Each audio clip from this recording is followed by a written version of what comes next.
24 گھنٹے والی بات ختم ہو گئی. صرف مسجد کے حد تک لا الہ الا اللہ محمد رسول اللہ. باہر بازاروں میں جاؤ، خدا کی قسم لا الہ الا اللہ محمد رسول اللہ کی کوئی جھلک نظر ہی نہیں آئے گی.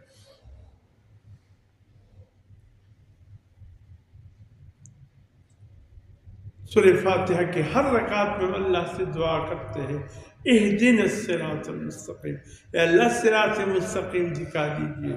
اللہ سے دعا کرتے ہوئے ہم مسجد سے قدم نکالتے ہیں. مسجد سے قدم باہر نکلتے ہی میرے محترم دوستو سب کچھ صراط مستقیم کے الٹ ہو رہا ہے. معاف کیجیے، معاملات بگڑ گئی ہیں، معاشرات بگڑی ہوئی ہیں. عبادت کا جو حال ہے وہ سب کے سامنے.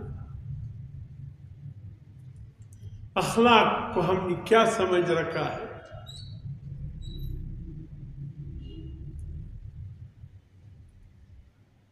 ہر چیز میں بگاڑ.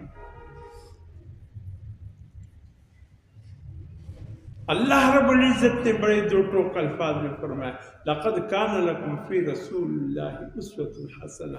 اے میرے بندو، تمہارے لیے صرف اور صرف حضور صلی اللہ علیہ وسلم کی زندگی نمونہ حیات ہے. بس اتباع کرنی ہے تو اس ہستی کی کرنی ہے، نہیں تو باقی سب. وَمَن يَبْتَغِي غَيْرَ الْإِسْلَامِ دِينًا فَلَن يُقْبَلَ مِنْهُ وَهُوَ فِي الْآخِرَةِ مِنَ الْخَاسِرِينَ. جو حضور صلی اللہ علیہ وسلم کے طریقے سے ہٹ کر کوئی طریقہ کل قیامت کے دن اللہ کے حضور لے کر آئے گا، اللہ فرمائیں گے فَلَن يُقْبَلَ مِنْهُ، ہم حضور صلی اللہ علیہ وسلم کی زندگی سے ہٹ کر کسی کی زندگی بھی قبول نہیں کریں گے، کسی کے اعمال بھی قبول نہیں کریں گے. وہ فی الآخرۃ من الخاسرین، وہ آخرت میں نقصان پانے والوں میں سے ہو. صرف ایک طریقہ ہے جناب رسول اللہ صلی اللہ علیہ وسلم. بس باقی باتیں ختم ہو گئی.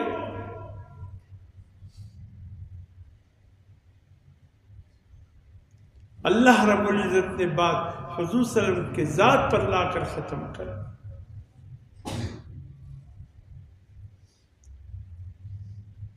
من یطع الرسول فقد اطاع اللہ، جو حضور صلی اللہ علیہ وسلم کے اتباع کرے گا وہ در حقیقت اللہ کے اطاعت اور اتباع کرے گا.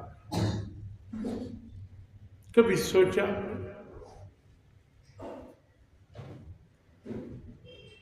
کسی دکاندار کے پاس جاؤ، یہ احساس ہوتا ہے کسی مسلمان دکاندار کے سامنے ہم کھڑے ہیں،